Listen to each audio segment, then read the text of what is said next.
Chapter 5. Sometimes home isn't where we sleep.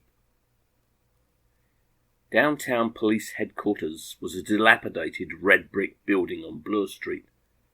It was built with pride in a time long since past. Everybody grumbled about the place except Isaac. He liked the old building. It was Isaac's haven, a place he could return to and feel that what he did mattered. The robbery and homicide department occupied the entire fourth floor. Isaac's space was a cubicle in the northeast corner with views looking along Bloor Street. He placed his hand on the search pad and the monitor came to life. Isaac took off his jacket, hung it on the back of his chair and sat down. "Search," he said. "All information on citizen 06289B/675, name Joshua Marks." The search began, looking through the database as Isaac pulled out the business card and said, "Search, telephone number 40543271. Identify subscriber." A separate search began. Inquiry 06289B/675, citizen Joshua Marks, age 83, place of birth Toronto, current occupation retired, former occupation researcher at University Museum specializing in translation of ancient languages, address 36 Kenneth Street, street value negligible, cash assets unknown, health card shows no recent activity, religion Jewish, citizenship by birth parents second son of Joseph and Rebecca Marks, immigrants from Israel. Next of kin, lawyer Jeremiah Holt, 598 Hennessy Street, Toronto. The other search, telephone number not found, numbers missing, explanation, number from phone outside North America, suggest further inquiry to source. Isaac got up from his chair and crossed to the small kitchen where a pot of coffee was brewing. He poured himself a cup and returned to his cubicle. He stood for a moment, looking down at the traffic, watching the red brake lights stretch all the way to Yonge Street. As dusk fell across the city and the yellow glow from storefronts cast a false warmth across the pavement. After he found his father at the synagogue, he didn't go home. He came back here and watched the cars on Bloor Street till Ibbotson returned and found him standing in the dark. Isaac's screen beeped at him. Isaac took a notebook from his pocket and wrote down all the information in it with an ink pen. Nobody used ink pens anymore, and the ink was getting harder to find. The other officers in the precinct knew this to be one of Isaac's eccentricities, but no one made fun of it to his face. He was respected, but he didn't really fit in. He looked at the notebook. Next of kin. He had been his father's next of kin. Isaac stood there, watching the ink dry in his notebook, realizing for the first time that in his own file, next of kin would now be blank. "Isaac," the voice came from the next cubicle. "Isaac!" Isaac stood and looked over the wall of his cubicle. Ibbotson was standing there. He was a tall, skinny man with a pair of glasses perched on his long, thin nose. "The captain's got another one. He wants us both on it." Isaac closed his notebook, picked up his jacket and followed Ibbotson out of the office. "Where are we going?" Ibbotson handed Isaac a printout. "The museum?" "Yeah, 3 dead and 1 survivor." "Survivor?" "Yeah, he was in the storage room at the time of the attack." "When was this?"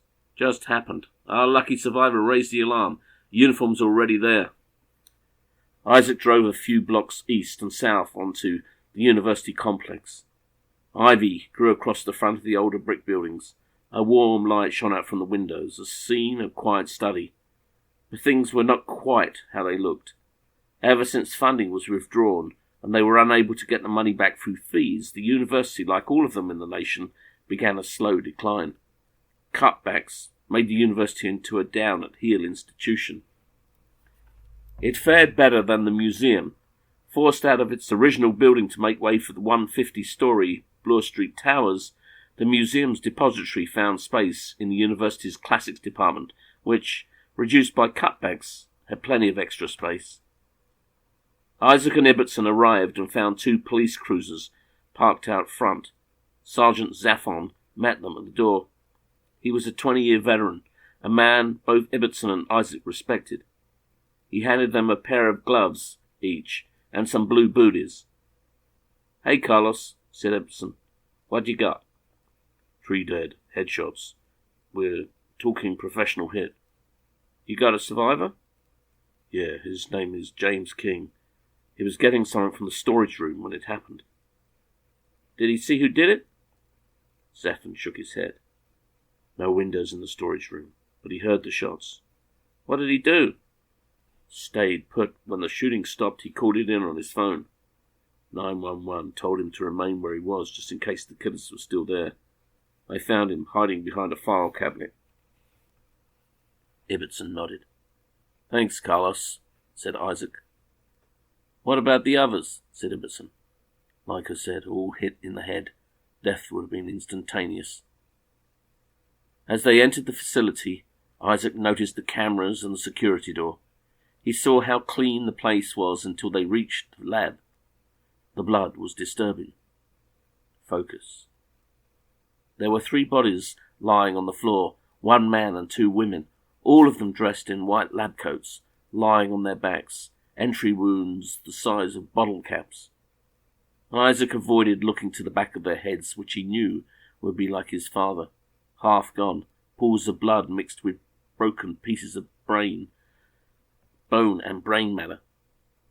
He registered the look frozen on their faces, shock and terror. Isaac looked away. He noticed what was on the research table. Ancient clay tablets with wedge-shaped marks, but these, he was sure, were written in cuneiform. There were 2 tablets, one on each end of the table. It didn't look right.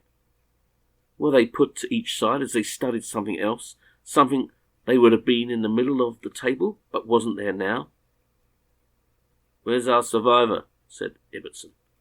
Zaphon pointed to a small office at the back, and Ibbotson and Isaac walked over. There was an officer standing at the door. When she saw them, she stepped aside and let them pass. The room was a small square space with a white-tiled floor, white walls and white suspended ceiling. The survivor was leaning back against a small desk, his eyes focused on the wall. He stood up when they came in. Isaac saw he was about 6 feet tall, slim, muscular build, cropped hair, and he wore a short white lab coat that just came down to his waist. Isaac thought he looked like a barber. Ibbotson took the lead. "Mr. King, I'm Detective Ibbotson, and this is Detective Goldstein. How are you doing?" "Well, a bit shook up." "Yeah," was the only consolation Ibbotson offered. "So this was the room you were in when the shooting started?" "I was back here looking for a chip. A thumb drive." "I see," said Ibbotson. "What about the door?" said Isaac. "The door?" "What my colleague wants to know," said Ibbotson, "is whether the door was open or closed." James King paused.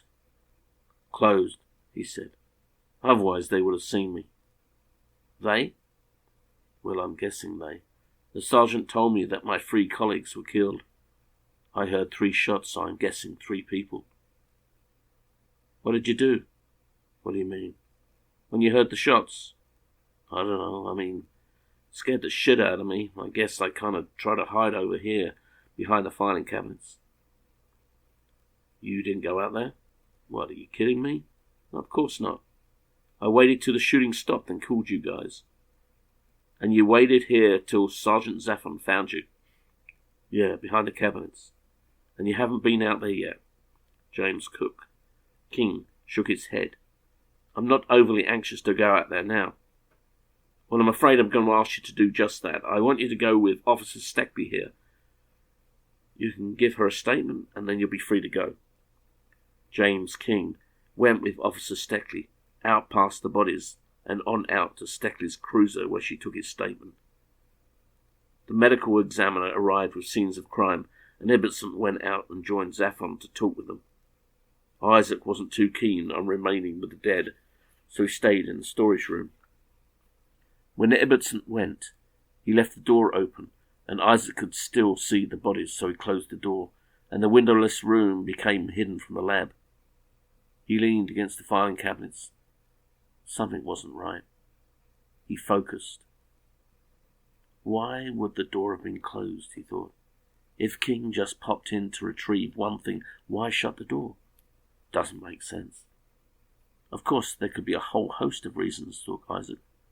James King needed space. Maybe a colleague was getting on his nerves, the brief time alone just enough to calm down, gather his thoughts. Any number of reasons. As Isaac pondered this, he marvelled at the white simplicity of the room. White walls, white ceiling, white floor, except for that speck on the tiles by the door. It annoyed him that the room should be spoiled by just one speck of, what was it, dirt?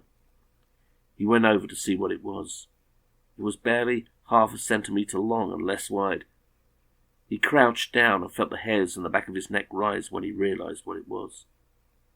He lay down on the floor to get a closer look, and now he was certain. It was a faint smear of blood, and if he was not mistaken, it was the imprint of a shoe, just the edge of it, but distinctive. He looked more closely at the floor from his prone position, and noticed two further smears, neither of them as notable as the first, but once he saw them it was obvious. They led to the small desk. He got up and opened the door to see if there were any other tracks in the lab, but the blood splatter was so wide he couldn't tell. He looked at everyone in the room, and saw all of them had on the same blue booties he wore. "Ibbotson," he said, "I think you need to see this."